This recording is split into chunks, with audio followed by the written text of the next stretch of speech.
Comienza el Catecismo de la Iglesia Católica. Un programa dirigido por el Padre Luis Fernando de Prada.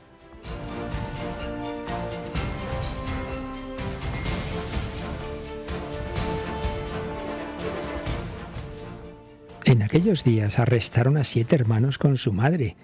El rey los hizo azotar con látigos y nervios para forzarlos a comer carne de cerdo prohibida por la ley.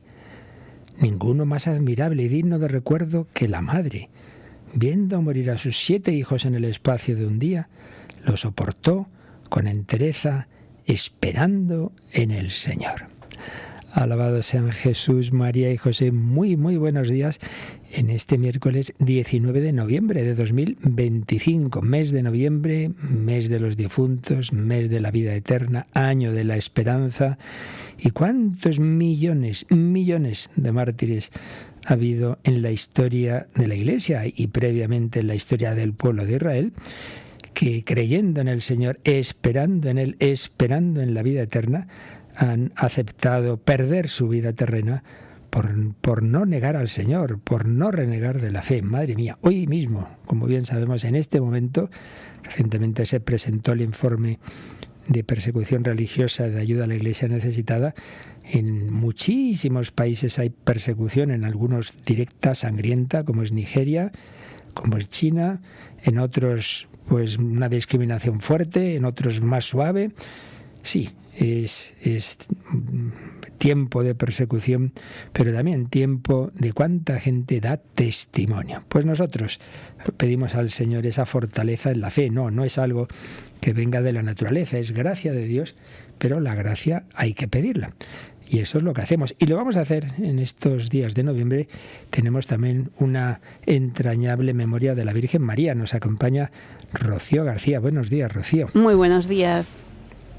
Tenemos una fiesta de la Virgen muy bonita y muy en nuestra devoción popular, ¿verdad? Eso es, sí, la Virgen de la Medalla Milagrosa, cuya novena empezamos ayer, padre.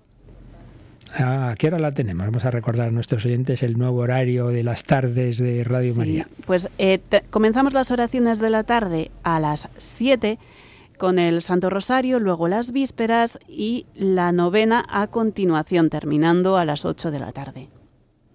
En este horario, pues ya sabéis, se mantiene que el rosario es a las 7, pero luego al acabar el rosario, sin prisa, por eso hemos cambiado el horario para tener más margen, viene el rezo de vísperas que antes hacíamos antes de las 7 y después queda ese hueco donde normalmente es donde rezamos las novenas. Pues sí, hemos comenzado la novena a la Virgen de la Medalla Milagrosa.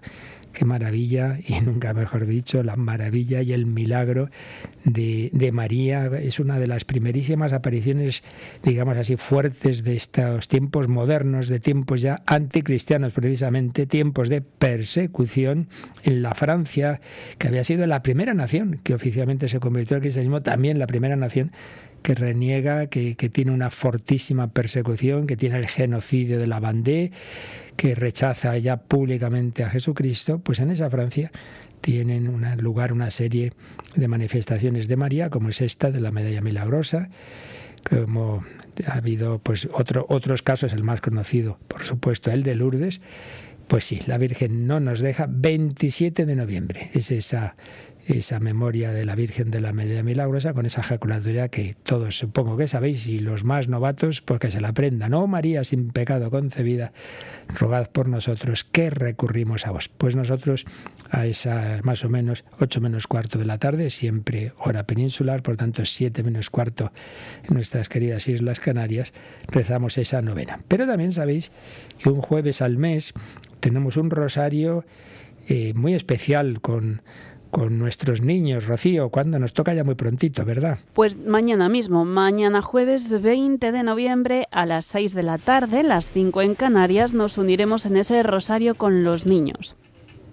Claro que sí, pues ya lo sabéis, en directo con ellos desde sus casas en distintos puntos de España. Algunas veces vienen al estudio, mañana creo que cada uno desde sus casas, y cualquiera de vuestros niños puede participar, pero para ello nos lo tenéis que comunicar los padres, claro, con anticipación al correo de los programas infantiles, lahorafeliz@radiomaria.es. Bueno, pues vamos a seguir nosotros. Os recuerdo que hemos hecho una parada en lo que es ir leyendo los números del catecismo para, habiendo terminado el bloque del sacerdocio en la historia de la salvación, verlo un poquito en conjunto en la Sagrada Escritura, sobre todo en el Nuevo Testamento, también, por supuesto, como cumplimiento del Antiguo, y vamos a seguir haciendo eso. Pero antes, en la primera sección, después de la entradilla, estábamos recogiendo algunos párrafos de una obra muy bonita de San Manuel González, el obispo de los Sagrarios Abandonados, que nos hablaba de lo que puede un cura hoy. Bueno, él hablaba de los años 30, pero lo que decía entonces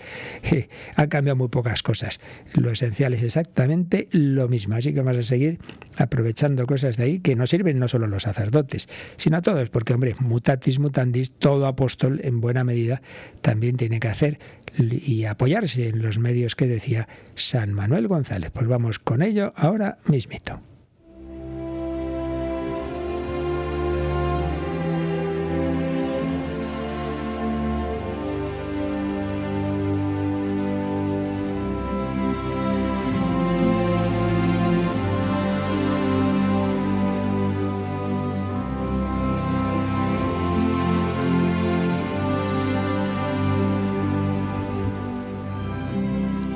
Lo que puede un cura hoy, obra del obispo San Manuel González. Recordemos que nos había hablado de lo que puede, en primer lugar, simplemente la presencia del sacerdote, ese hacer presente a Jesucristo. Segundo, lo que puede la palabra del sacerdote. Como os decía antes, también mutatis mutandis, apliquémoslo a todo apóstol, a todo cristiano, lo que puede la palabra. Pero en el caso del sacerdote, claro, tiene una especial eficacia porque es palabra autorizada y que ya no es fulanito, sino que es Cristo que habla a través de él. En tercer lugar, lo que puede la oración. De nuevo, la oración de todo cristiano no faltaría más y puede ser más eficaz si una persona santa que la de un sacerdote tibio, ciertamente. Pero desde otro punto de vista, el sacerdote tiene una especial figura porque está configurado con Cristo sacerdote, sumo sacerdote, sobre todo en momentos como es la Santa Misa. Claro, ahí es el momento más fuerte de la labor sacerdotal. Y estábamos en lo que puede el trabajo del cura. Pero ahí, don Manuel hablaba de algo que vale también para los otros aspectos, y es que siempre en todo apostolado, en toda labor del cristiano y del sacerdote, está la parte, en este caso, del cura, la parte de Dios y la parte de las personas que reciben esa labor, la parte de las almas. La parte del cura. Nos recordaba San Manuel que el sacerdote, y siempre repito, aplicarlo a cada uno en su medida, es pescador, pastor y sembrador de almas. Pescador, preparar las redes, echarlas al lago. Pastor, buscar buenos pastos, buscar las ovejas perdidas. Sembrador, echar la semilla. Bueno, pues vamos a ver lo que nos decía de todo esto aplicado al sacerdote, la parte del sacerdote. Sus estudios, sus visitas de enfermos, sus predicaciones, el culto que promueve, las buenas obras que realiza en favor de los niños, de los necesitados, ese continuo agitarse que forma la vida parroquial. ¿Qué otra cosa son sino preparativos de redes, barcos y cebos para echarse a pescar almas por los mares del mundo? O pastoreo de almas, con sus continuas vigilancias contra los lobos de las malas doctrinas y sus continuos sinsabores de almas perdidas. O laboreo en las almas, trabajándolas con el arado de su predicación y buen ejemplo, arrojando en ellas la semilla de la palabra de Dios, regándola con los sudores de su celo, preservándola contra las espinas y malas hierbas de las preocupaciones mundanas.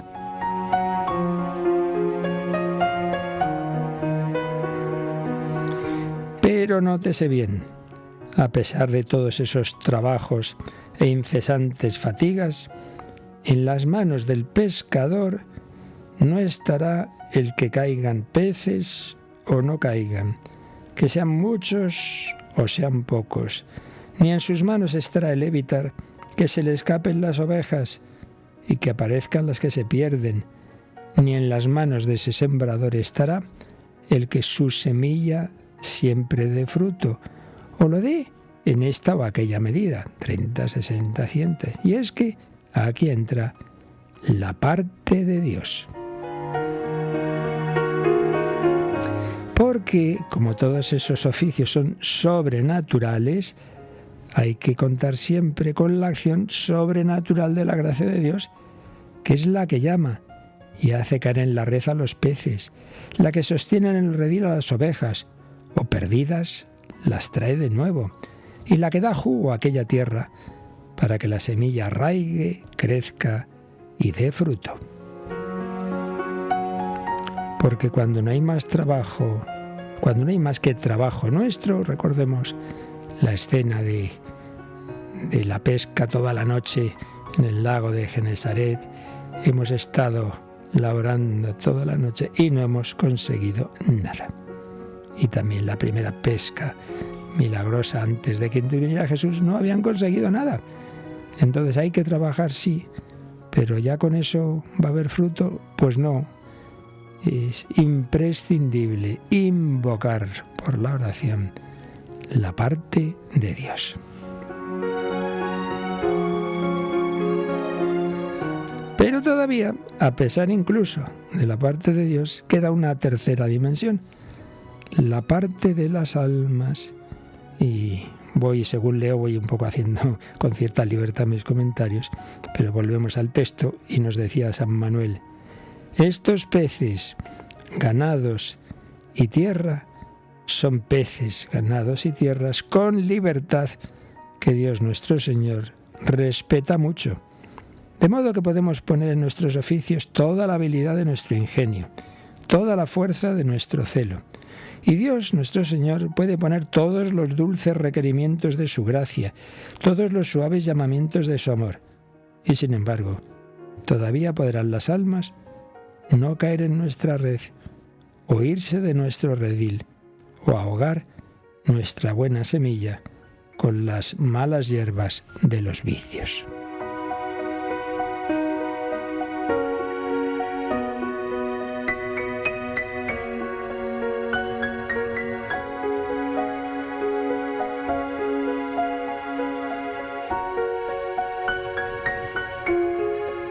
Y añadía don Manuel otro factor, que si ya entonces era fuerte hoy, muchísimo más. Y si por añadidura las almas se encuentran bien entretenidas y halagadas por el lado de acá, vaya si es cosa difícil que se vengan a nuestro lado. Y es que decía, la sociedad moderna es esencialmente anticristiana, se ha constituido de tal manera que apenas se echa de menos a Dios. Parece que todo el empeño de esta civilización es ahogar todas las ansias del alma por Dios y por la felicidad del cielo, con cosas de la tierra. Claro, recordaba pues los entretenimientos de la época, madre mía, ¿a dónde se han quedado en comparación con los de hoy día? Cuando no había televisión, cuando por supuesto ni se sabía lo que era internet, ni móviles, ni nada por el estilo. Hoy día este mundo ha inventado suficientes cosas para que uno siempre tenga algo que mirar, algo con lo que entretenerse, algo con lo que no pensar, algún ruido que oír. Es muy distinto a otras épocas. Pero también hay que añadir, esto lo digo yo, y lo estamos comprobando constantemente, que antes o después, como el hombre está hecho para Dios y para el infinito, todo eso acaba cansando y no acaba llenando el corazón. Pero es verdad que lo tenemos difícil, muy difícil, más que en civilizaciones más silenciosas, más en que no había todos estos medios de distracción. Pero bueno, la conclusión que sacaba don Manuel de todo esto que hemos ido viendo es que hay que evitar dos extremos. El de creer que nuestro trabajo lo puede todo en orden a la conversión, conservación y santificación de las almas, y el de desconfiar de tal modo de él que lleguemos a figurarnos que no sirve para nada lo que hagamos. El verdadero punto está aquí. Nuestro trabajo no es causa del fruto, pero sí es condición, como norma general. A veces Dios ni siquiera necesita nuestro trabajo, hace una acción directa. Pero lo habitual es que Él pide nuestra colaboración. Hay que echar las redes. Luego el que hará que piquen los peces es Dios, pero hay que echar las redes. Nuestro trabajo no es causa del fruto, sino condición. Puesta esa labor, puesto ese trabajo, nuestro Señor da el fruto como, cuándo y en la medida que quiere.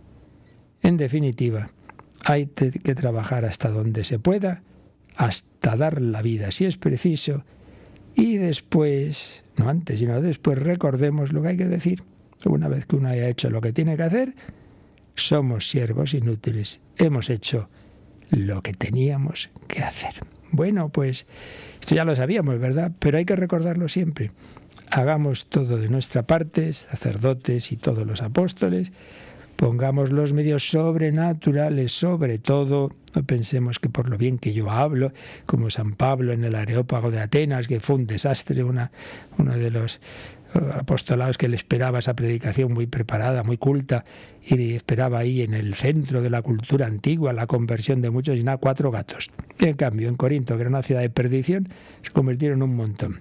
Hay que poner de nuestra parte, hay que pedir la ayuda a Dios, y hay que confiar y dejarlo en sus manos y saber que al final también el otro ya puede uno hacerlo todo lo que quiera. Si Dios nuestro Señor tocar el alma, que es verdad que como Él respeta la libertad, si el otro se obstina en rechazar nuestra palabra, pues, y las insinuaciones de la gracia, pues el Señor lo permite. Pero de nuestra parte la obligación es hacer todo lo posible, en oración, en trabajo, en palabra. Y veremos también el siguiente apartado, en mortificación. Bueno, pues lo dejamos de momento aquí y pedimos al Señor que cumplamos esa palabra de que se nos han dado unos talentos, unas minas, negociad mientras vuelvo, haced con ello todo lo posible. Pues así queremos, Señor, te pedimos tu gracia y pedimos a María su intercesión.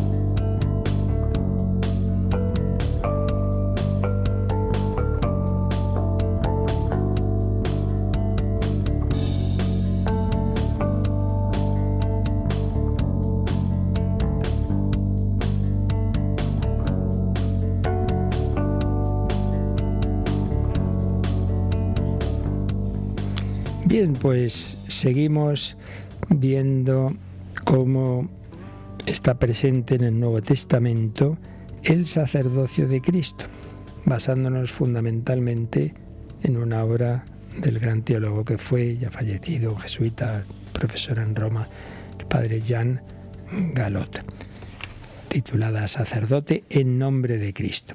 Habíamos visto cómo que aunque Jesús no se da a sí mismo el título de sacerdote, pero en realidad lo que hace es actuar de tal manera que se ve claramente cómo se cumple en él los anticipos que se habían ido dando en el Antiguo Testamento de una serie de figuras que confluyen ahora en Cristo. Esas figuras son, como sabemos, la del profeta. Cristo anuncia la palabra de Dios, Él es la palabra de Dios. Es la figura del sacerdote. El sacerdote ante todo es el que ofrece sacrificios en el culto, sobre todo en el culto del templo. Cristo es el templo, Cristo es el sacerdote que ofrece, pero no sacrificios de animales, un sacrificio ritual, sino un sacrificio de su propia vida. El sacrificio del Calvario, el misterio pascual, pasión, muerte, resurrección. Él es sacerdote, víctima y altar. Y Él va a prolongar, como veremos después, ese sacrificio en la celebración de la Eucaristía a través de aquellos a los que precisamente va a instituir sacerdotes. Haced esto en memoria mía. Profeta, sacerdote y rey. rey. Cristo, ¿eres rey? Sí, tú lo has dicho, yo lo soy, no como los de este mundo. En este sentido, esto está unido con la figura del pastor. El pastor es el que guía al pueblo, es el que unifica sin quitar la libertad de las ovejas, pero conduce a todo ese pueblo, como Moisés y Josué condujeron al pueblo de Israel hacia la tierra prometida.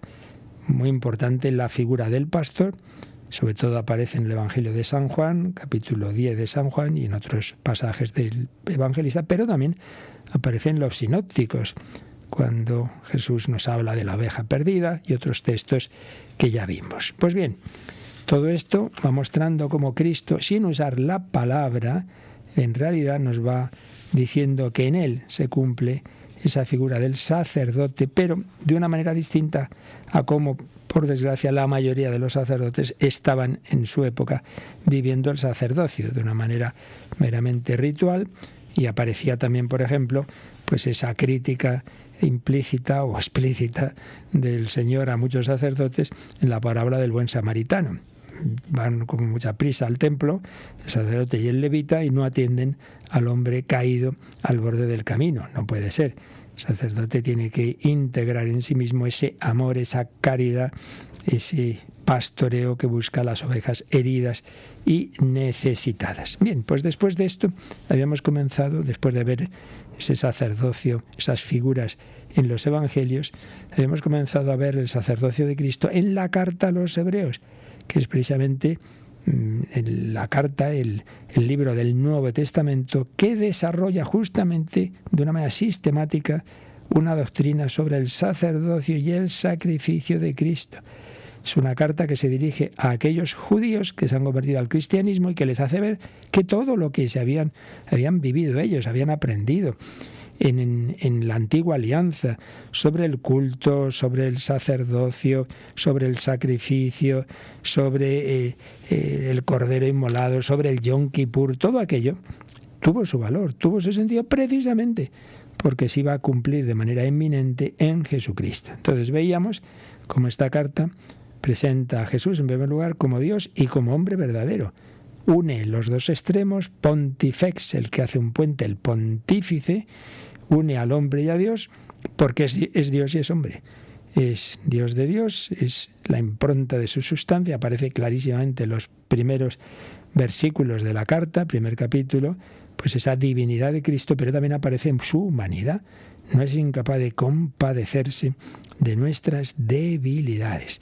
Aparece también que no es sacerdote como los israelitas, como los del pueblo de Israel, según el orden de Aarón. No, recordemos que el sacerdocio judío era hereditario de la tribu de Leví, y dentro de la tribu de Leví los sacerdotes más importantes de la familia de Aarón. Pues no, Jesús no es de la tribu de Leví, es de la tribu de Judá, no es un sacerdocio hereditario, sino que viene de la llamada del Padre, que le ha enviado al mundo y a hacerse hombre, y por un lado tiene un origen eterno que está prefigurado en ese misterioso personaje que aparece en relación con Abraham en el libro del Génesis, Melquisedec.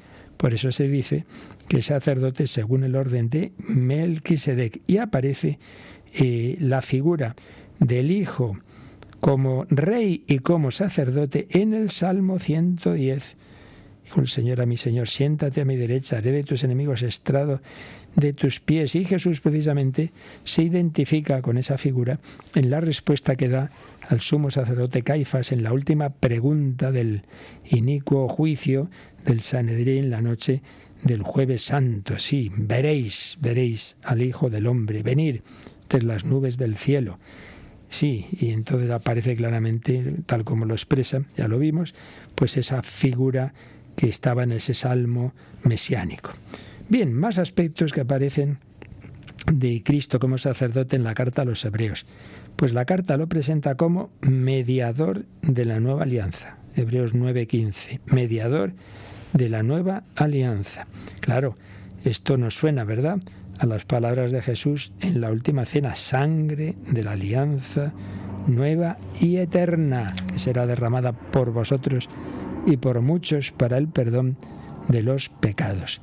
Mediador de la alianza, mediador en un sentido absolutamente excepcional, puesto que, como decíamos, es que están los dos lados de la mediación, es Dios y es hombre.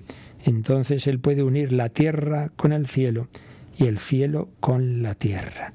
El sacrificio cumplido por Jesús comienza sobre la tierra y termina en el cielo. Y esta es otra idea muy importante de la carta a los Hebreos. Y es que Cristo desarrolla su sacerdocio ante todo en el cielo. Es un sacerdocio celeste, porque ahí, resucitado, en el verdadero Sancta Sanctorum, en el verdadero templo, en el definitivo que es el cielo, Cristo está mirando al Padre y como hombre presentándole en su humanidad, en ese cuerpo, esas llagas que aún Él ha querido que quedaran, presentándole el sacrificio que hizo una vez para siempre. El sacrificio se hizo una sola vez en la cruz, en el Calvario, pero Cristo presenta los frutos de ese sacrificio y con el mismo amor con el que se ofreció en la cruz, se ofrece ahora al Padre y especialmente de una manera eclesial cuando celebramos el sacrificio de la misa. Por eso, como ya explicamos, cuando tratamos del sacramento de la Eucaristía, cada misa es sacrificio, no porque volvamos a matar a Jesús, obviamente no, fue una sola vez, pero sí se hace presente la actitud redentora de Cristo en la cruz. Jesús ha pedido: haced esto en memoria, pero memoria no es un mero recuerdo subjetivo nuestro, sino que es memoria objetiva, como ya explicamos. Hay una palabra hebrea, zikanon, que hace alusión a ese hacer presente, es más bien la memoria de Dios, que hace presente lo que ocurrió realmente. Y en todo esto actúa también el Espíritu Santo, también muy importante, aparece en la carta a los Hebreos. Fijaos qué frase, ¿no? Cuando habla de la efusión de la sangre de aquel que, por el Espíritu Eterno, se ofreció a sí mismo sin tacha a Dios. Hebreos 9:14. Así que el fuego y el humo, el incienso que sube al cielo, que se hacía en diversos sacrificios, esta carta dice que en realidad es el Espíritu Santo. Claro, he venido a prender fuego a la tierra y ojalá estuviera ya ardiendo. El fuego es el amor de Dios. Es el fuego que ha traído el Hijo de Dios a la tierra, el amor que le devoraba en su corazón, nos lo pega. Eso, el corazón de Jesús se presenta a Santa Margarita María, pues entre llamas, es el fuego del amor. Y en ese fuego se ofreció Cristo. He venido a prender fuego a la tierra, ojalá estuviera ya ardiendo. Y cómo me angustio hasta que se cumpla ese sacrificio. Quería ofrecerlo, a la vez le costaba a su cuerpo, a su humanidad, pero estaba deseando ofrecer ese sacrificio.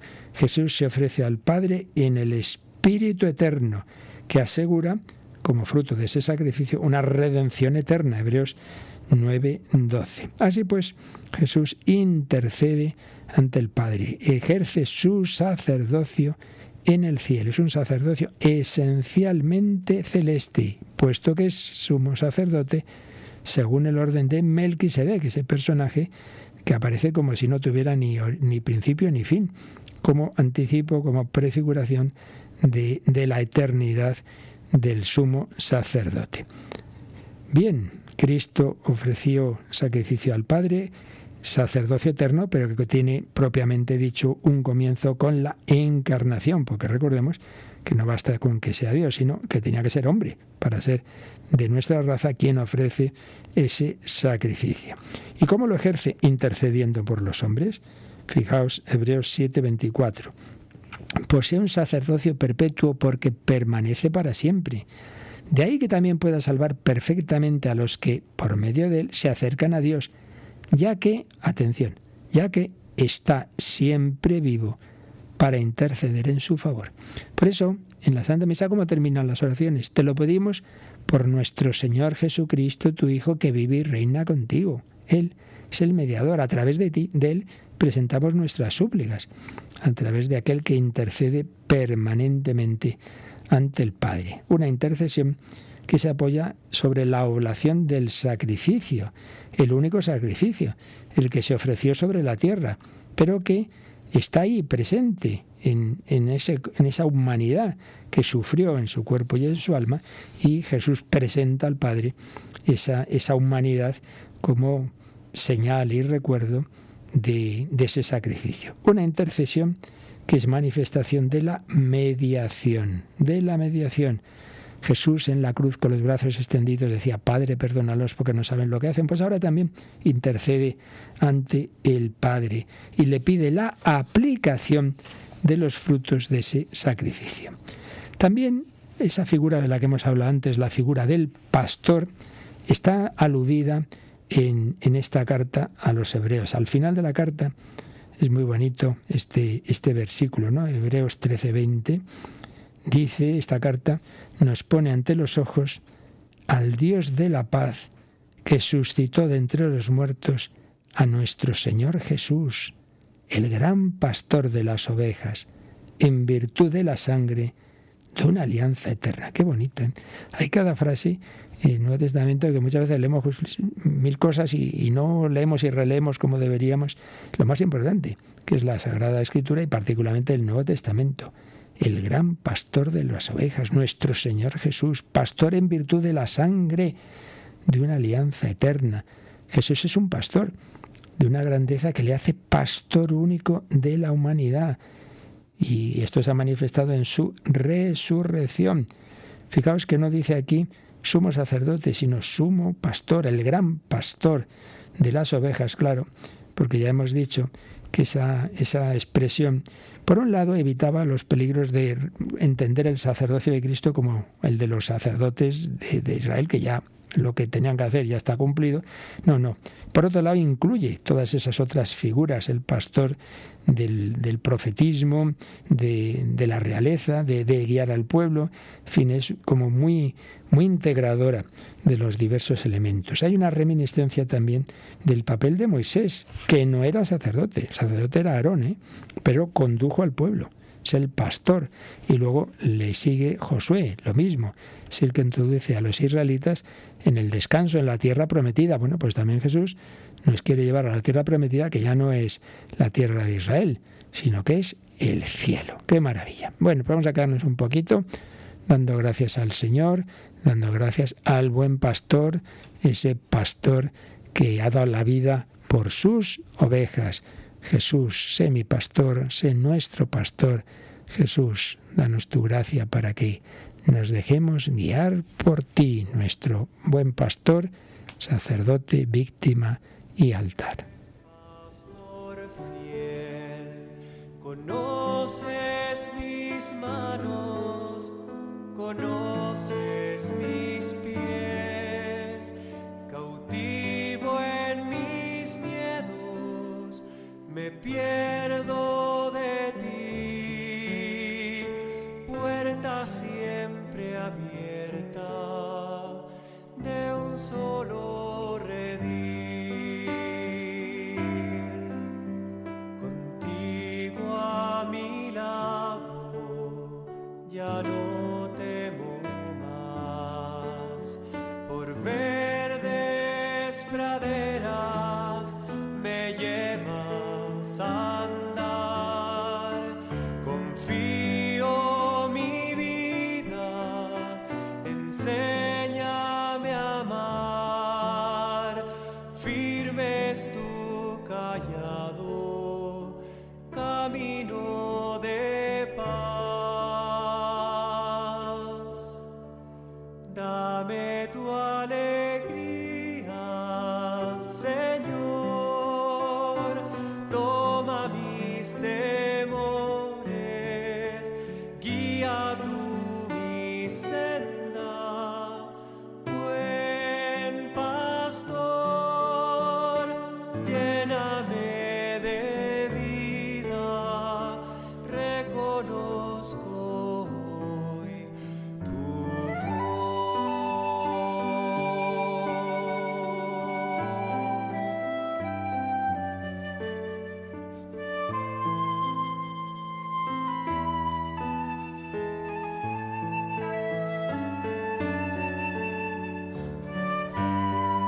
llamas, te escucho, pastor.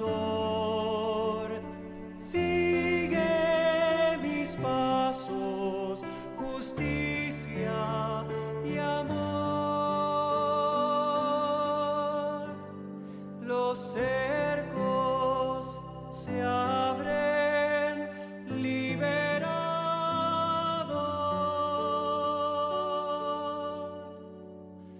Dame tu alegría, Señor, cárgame en tus brazos, guía tú mi senda, buen pastor, lléname de vida, reconozco hoy tu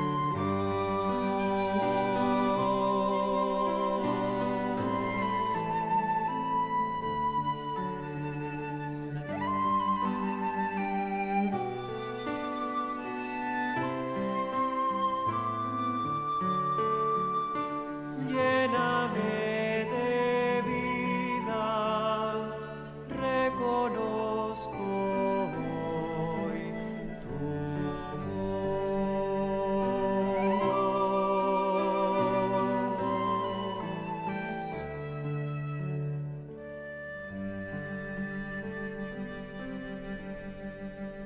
El Catecismo de la Iglesia Católica en Radio María. Reconozco hoy tu voz, la voz del buen pastor. No escuchemos otras voces que nos seducen, que nos engañan. El pastor. Seguimos viendo, basándonos sobre todo con cierta libertad en el padre Galot, como aparece el sacerdocio de Cristo en la carta a los Hebreos. Señala también, padre Galot, la superación del marco puramente cultual. En esta carta no aparece que Cristo cumpla un rito. El culto en ese sentido ritual y formal, había que hacer esto, lo otro, sino al revés, presenta el culto antiguo como sombra de la realidad que había de venir. Atribuye toda la eficacia del culto al sacrificio personal de Jesús, que está por encima de todo acto ritual.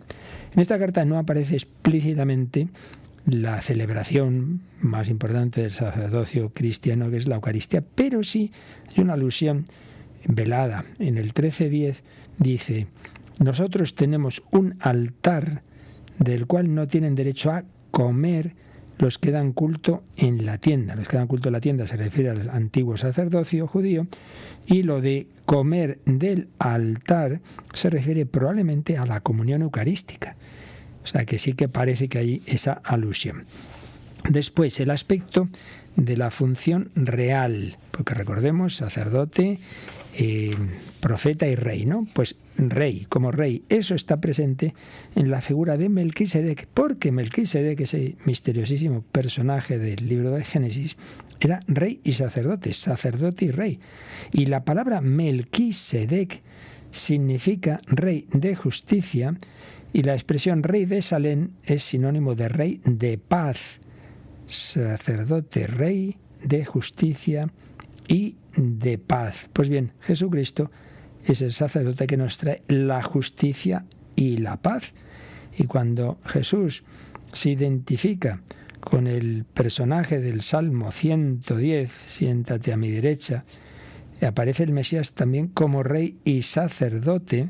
Se le atribuyen, por tanto, esos atributos de justicia y paz. Y es que el sacrificio sacerdotal de Jesús tiene como objetivo restaurar la paz por la reconciliación con Dios después del pecado.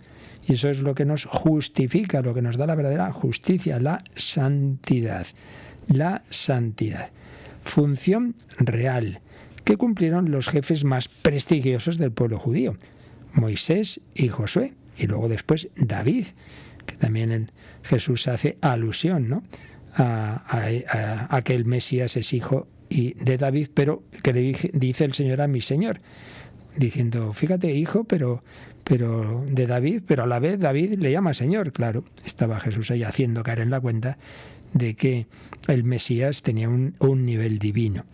Función profética. Hemos dicho la sacerdotal cultural, la real y la profética. Aquí hay que recordar cómo empieza la carta a los hebreos con una frase maravillosa.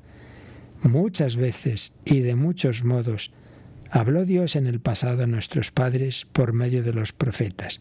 En estos últimos tiempos nos ha hablado por medio del Hijo. Así empieza la carta a los hebreos. La verdad es que es una carta que así de primeras puede resultar un poco antipática. Hay tantas expresiones, tantas cosas antiguas del culto judío, no sé qué, uno se pierde un poco, ¿verdad? Pero si la vas mirando con calma y con la ayuda de los que entienden, como estamos haciendo ahora, uno ve tesoros, verdaderos tesoros, y empezando por este inicio, por estos 2 primeros versículos. Muchas veces, de muchos modos, habló Dios en el pasado a nuestros padres por medio de los profetas, ¿eh? Esto es importante, porque no se pierde, la Iglesia siempre acoge todo lo que Dios ha ido diciendo, y por eso en nuestra Biblia está el Antiguo Testamento. Pero, claro, era una preparación que apuntaba a estos últimos tiempos, que ya no son los profetas, es el Hijo.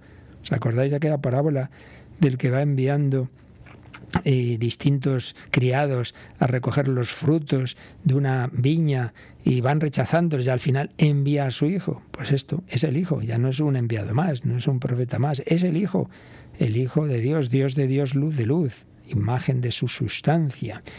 Así pues, en cualquier caso, en ese prólogo aparece la importancia del ministerio de la palabra. La palabra. Dios habló y Dios habla a través de su Hijo. Jesús es una palabra pronunciada por Dios en su Hijo, una palabra única, infinitamente superior a las múltiples palabras pronunciadas antes por los profetas, no faltaría más. Entonces, ese ministerio de la palabra está también en la misión sacerdotal del Hijo. Ya veíamos que las distintas funciones estaban más repartidas en el Antiguo Testamento. No era tan propio del sacerdote la palabra, era más el sacrificio, el culto, los gestos rituales. En cambio estaban los escribas y los profetas, eran los que explicaban más. No, ahora el sacerdocio católico integra todo, porque es como está integrado en Cristo. Cristo predicó muchísimo, como bien sabemos, habló muchísimo. Entonces esa palabra está presente ahora a través de la Iglesia. Quien a vosotros escucha, a mí me escucha. Pero fijémonos, ya digo, en el inicio de la carta a los hebreos, por un lado la palabra, pero ojo, que es que enseguida, en el versículo 3, dice que el Hijo sostiene todo con su palabra poderosa y ha llevado a cabo la purificación de los pecados. O sea, que une la palabra y el aspecto expiatorio de purificar los pecados, de realizar la remisión de los pecados. Conexión entre el aspecto profético, el aspecto sacerdotal y el aspecto real, el pastoreo. Y todo ello, en buena medida, unificado en esa imagen tan bella del buen pastor. Pero, sobre todo, quedémonos con esto, que Jesucristo tiene esas 3 misiones, esa palabra, dimensión profética, esa santificación y redención de nuestros pecados por su sacrificio, y la función real. El Hijo encarnado pronuncia y es el mismo la palabra de Dios. Obtiene la purificación de las conciencias por la ofrenda de su sacrificio y ejerce el dominio supremo sobre la humanidad. Pues así aparece el sacerdocio de Cristo en el Nuevo Testamento, en la carta a los hebreos. Y ya finalmente nos preguntaríamos, siguiendo el Padre Galot, si aparecen también los continuadores de ese sacerdocio de Cristo, los ministros del Nuevo Testamento. Bueno, pues de nuevo nos vamos a encontrar que la carta no aplica el término sacerdote a los sacerdotes, sino solo a Jesucristo. No habla de sacerdotes a los que tienen autoridad en la comunidad, pero de nuevo nos vamos a encontrar que, sin llamarlos así, pero está tratando de ellos, y varias veces los llama guías, jefes. Por ejemplo, un texto muy conocido porque aparece muchas veces en la liturgia de las horas. Acordaos de vuestros dirigentes que os anunciaron la palabra de Dios, y considerando el final de su vida, imitad su fe. Se ve que ya había habido dirigentes, es decir, ya se ve que son pues sacerdotes, pastores, presbíteros, lo que llamaríamos también obispos, porque la terminología se fue precisando con el tiempo, pero era esa la idea, que ya habían muerto y probablemente varios de ellos mártires. Por eso dice, imitad su fe considerando el final de su vida. También les dice, obedeced a vuestros dirigentes, someteos a ellos, pues velan sobre vuestras almas, como quienes han de dar cuenta de ellas, para que así lo hagan con alegría y no lamentándose. Y luego, también al final de la carta, dice, saludad a todos vuestros dirigentes y a todos los santos. Los santos son los cristianos en general, pero saludad a vuestros dirigentes. El término, que se puede traducir así por dirigente, es una palabra griega, egoúmenos, participio de un verbo que significa caminar delante, conducir, guiar, mandar, y que implica preeminencia, autoridad, dirección. Aquí todo esto basándonos en expertos en el griego bíblico. Y ese título, en el siglo I, era dado precisamente a los sacerdotes y al sumo sacerdote, que Filón, un famoso sabio judío, lo llamaba el dirigente de los sacerdotes, al sumo sacerdote. Y en el Evangelio de Mateo, Jesús es designado con este término, caudillo que apacentará a mi pueblo Israel. Aparece así en Mateo 2:6. Y en los Hechos de los Apóstoles, 15, 22, 23, hay una alusión a aquellos que con Pablo y Bernabé tienen una autoridad en la comunidad, Judas, Barsabá y Silas, y que son enviados por los apóstoles y presbíteros para comunicar sus decisiones a los fieles. Por tanto, hay una alusión a esos dirigentes, con lo cual es un testimonio sobre la existencia de autoridades, de jefes en la comunidad cristiana. Los ha tenido desde el origen, tendrán otros después de su muerte. Por tanto, hay una continuidad en ese pastoreo en la vida de la comunidad. ¿Qué funciones tienen estos jefes? Bueno, se insiste en la obediencia que les es debida. Por tanto, está claro que tienen una autoridad de dirección, pues guiar la vida espiritual de la comunidad. Aquí aparece pues algo bastante amplio, ¿no? Y se recomienda esa docilidad a ellos, pues ya se ve que tienen una autoridad en virtud de la voluntad divina. Aparece también la predicación, pues ya hemos oído que han hecho oír la palabra de Dios.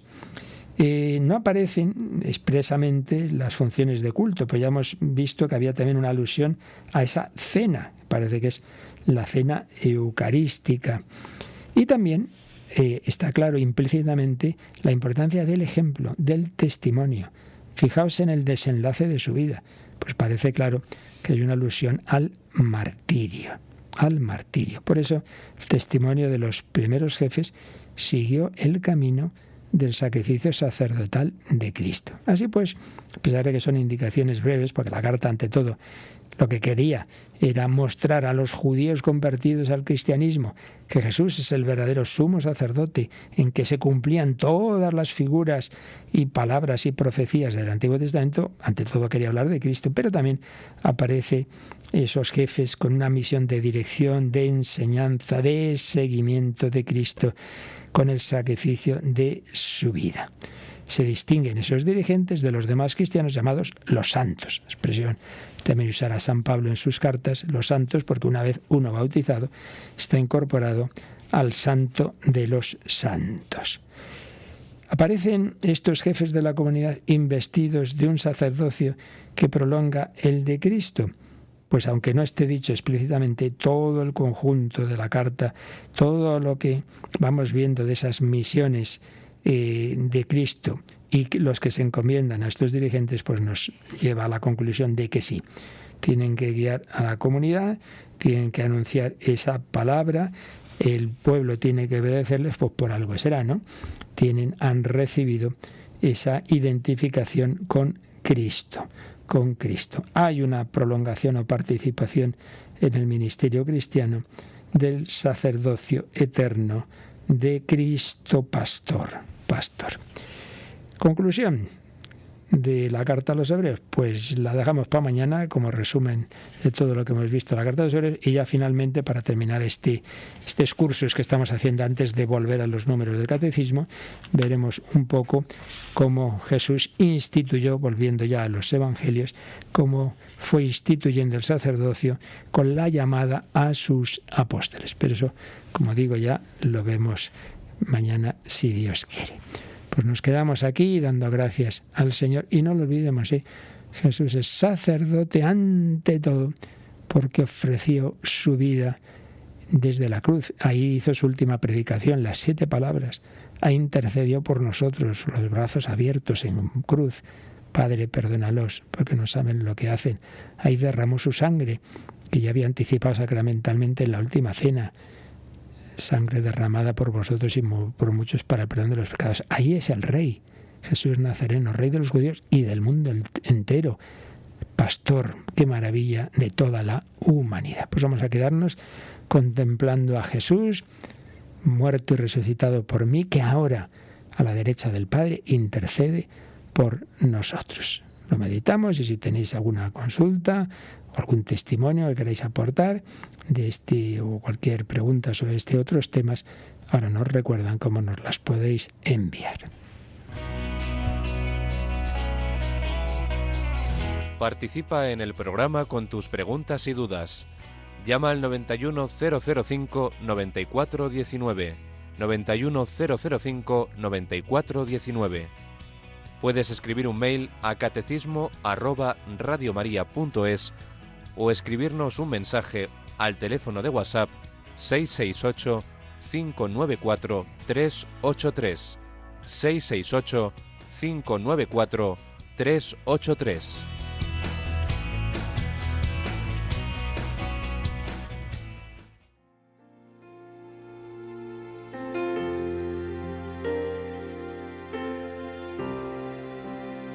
Siendo Dios, fuiste tan humilde, hombre, tú te hiciste traicionado y rechazado. Siendo Dios, tomaste mi lugar, cargaste en tus hombros mis heridas y pecados. Fue por mí.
Contemplar tanto amor en la cruz. Teníamos pendiente en el correo electrónico una consulta de Joaquín, porque hace unos días oíamos ese evangelio: si alguno viene en pos de mí, si alguno viene a mí, no pospone a su padre, a su madre, etcétera, etcétera.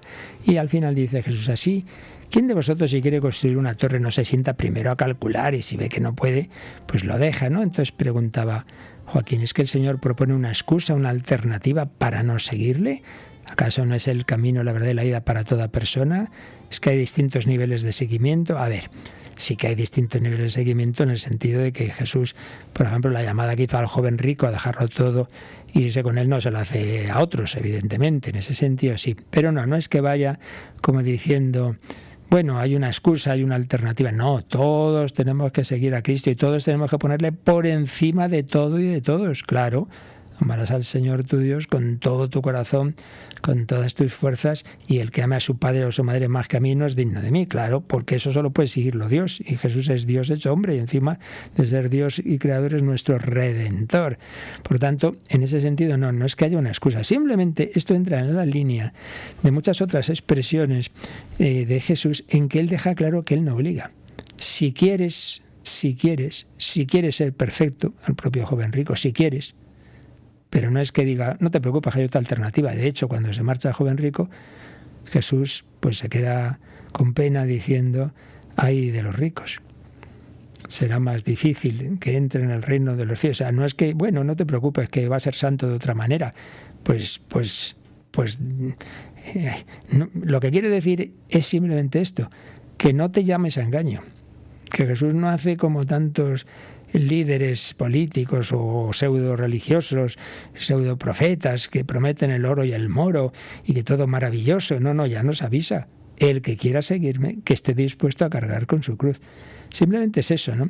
Que no nos engañemos, que sepamos que la cosa es seria, que esto no es un juego, que no es todo muy bonito. Al principio, cuando se convierte un joven o está en un grupo de adolescentes, de jóvenes, pues todo pues suele ser una época muy bonita y tal. Y claro, luego cuando empiezan a llegar los palos, este fracaso, y no digamos, oye, que ha muerto este familiar mío, y muchas veces las dudas de fe, claro, porque quizá te pensabas que ya una vez que estamos con el Señor todo va a salir de color de rosa. Pues no, es en ese sentido. O sea, no es que haya otras alternativas. Para toda vocación, Cristo tiene que ser el primero, antes que la propia familia y que la propia vida. Por eso, todo cristiano tiene que estar dispuesto, si llega la ocasión, al martirio, que es poner al Señor por encima de todo. ¿De acuerdo? Pero hacéis muy bien en preguntar, no quedaros con dudas, pues si podemos, pues siempre intentaremos responder. Pues nada, lo dejamos aquí y seguiremos analizando un poquito más cómo aparece ya en concreto cómo Jesús instituyó a los que iban a ser luego en el futuro lo que hoy llamamos obispos y sus colaboradores, implícitamente los presbíteros. La bendición de Dios Todopoderoso, Padre, Hijo y Espíritu Santo, descienda sobre vosotros. Alabado sea Jesucristo.